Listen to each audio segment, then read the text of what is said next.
Here are the facts about relief and recovery for Native Americans living in the bayou. Not having federal recognition limits the amount of general support available to the tribes. As unrecognized tribes, they have no reservation land. This makes relocation difficult. What keeps them stuck is poverty, the lack of recovery from previous storms, and no land base. Nonetheless, they now face the need to elevate or relocate. FEMA is reluctant to rebuild in an area they just rebuilt after Katrina. Most people can't afford elevation. One tribal chief says he is hard-pressed to get 100% of his people to relocate. If he can't, no help will come when the next storm strikes. Many of the bayou fishermen live catch to catch.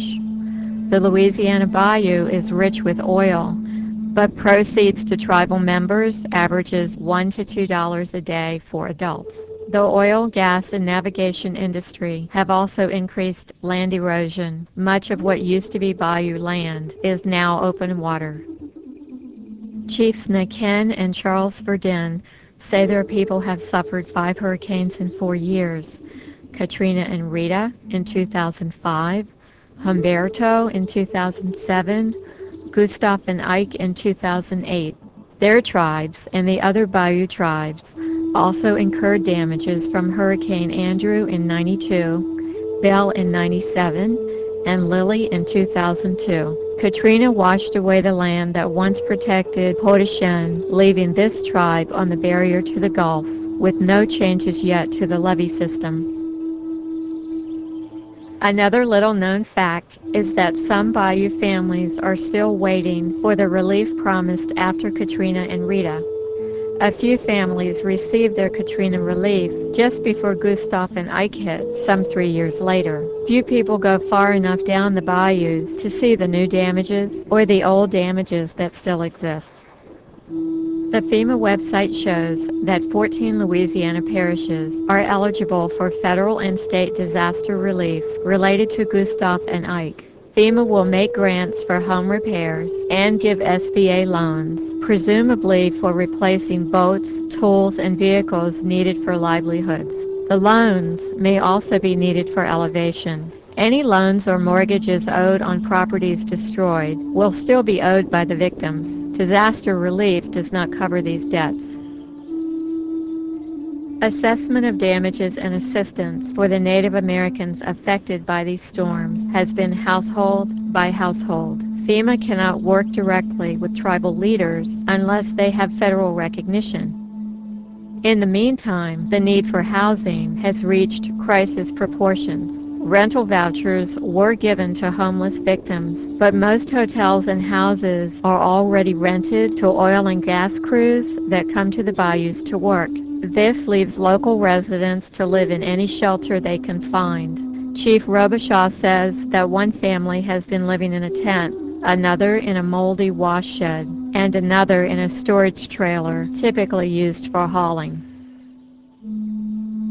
These Native Americans are also living in homes that are unlivable and unsafe. Almost daily, the environment grows ripe with health risks from debris and mold. Another known health risk from floodwaters is hepatitis A.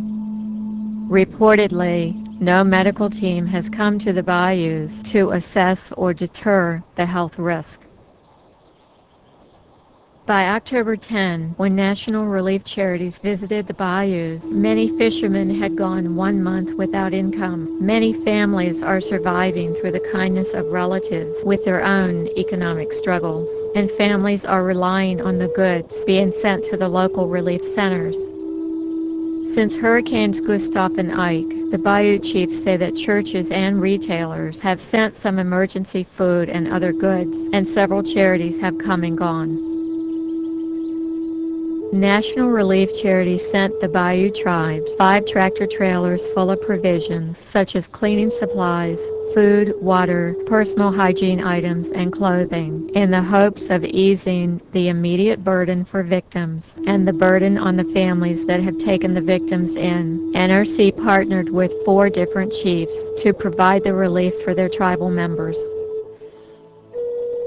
At this point, most of the damaged homes are stripped down and cleaned out. What's needed now is a way for these families to refurnish their lives. The Bayou chiefs say that what they need now are beds, furniture, large and small appliances, building materials, and volunteer labor. Campers, trailers, or other forms of housing would make a big difference, as would linens and seasonal clothing. Winter is coming. Many families have lost their boots, hats, gloves, coats, and blankets.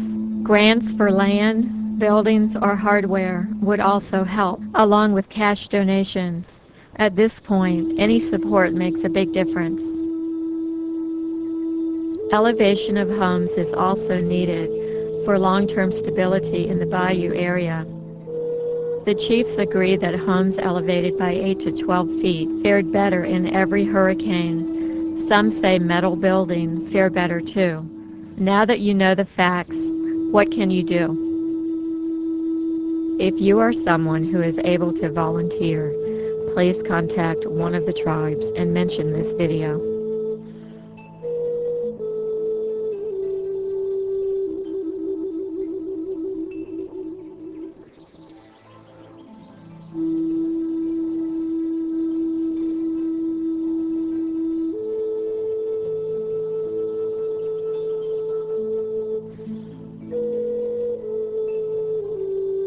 If you have access to some of the products listed, or can make grants or cash donations, please contact National Relief Charities and mention this video. NRC has the warehouse, staff, and distribution systems in place to ship your donations to the areas where they are needed. We do hope that you will remember those in the remote Louisiana bayous who are all too easily forgotten. For these Native Americans, quality of life has been disrupted ever since Katrina. Ever since the 1700s, in fact, when they were forced further south into the bayous, away from the safer lands where they used to live. It's not too late for the Bayou tribes to recover, but the hope you give is the key.